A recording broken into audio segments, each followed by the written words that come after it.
There are moments. Kuna nyakati. You need to pray prophetically. Inakupasa uombe kinabii. You prophesy.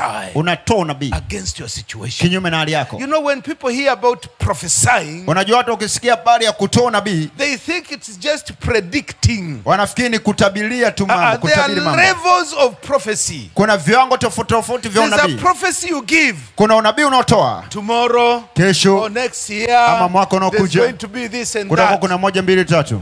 People know only that realm. Watu wanajua tu hicho kiwango. It's more than that. Kuna zaidi ya hiyo. And the most common one, na inaofahamika sana right now in Africa, hapa sasa Afrika, around the world, ulimwenguni kote, is when somebody tells you your secrets. Ni pale ambapo mtu anakuambia siri zako. And people respect that. Na watu wanaheshimu sana hiyo. That is a small portion of prophecy.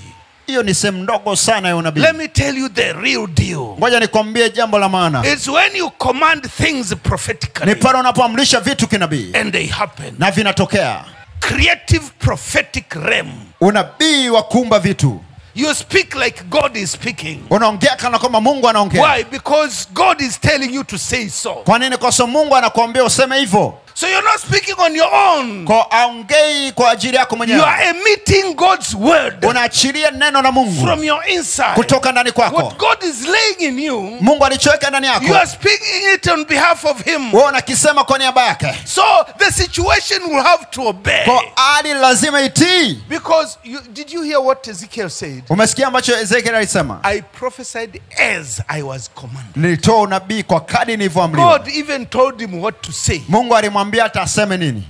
He even told him to say, "Thus says the Lord." Hata alimwambia asema Bwana. To prophesy kutoa nabii is to declare the will of God. Ni kutangaza mapenzi ya Mungu. Past, present, future.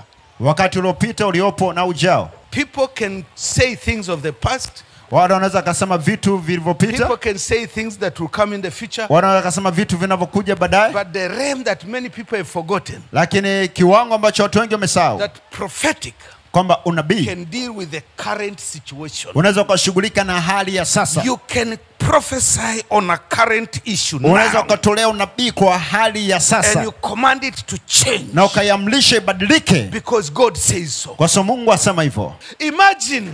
Ufikiria. God is telling Ezekiel, Mungu anamwambia Ezekiel, prophesy to these bones. Tolea unabii mifupa hii. Tell them, you bones. Iwaambie enyi mifupa. You dry bones. Ye mifupa mikavu. Hear what the Lord is saying. Sikia kile ambacho Bwana anasema. Ezekiel begins to intercede. Na Ezekiel anaanza kuomba. Hallelujah. Hallelujah. Oh my Lord. Remember this bone. Kumbuke mifupa hii. Remember the nation of Israel. Kumbuka taifa la Israeli. Bwana wangu.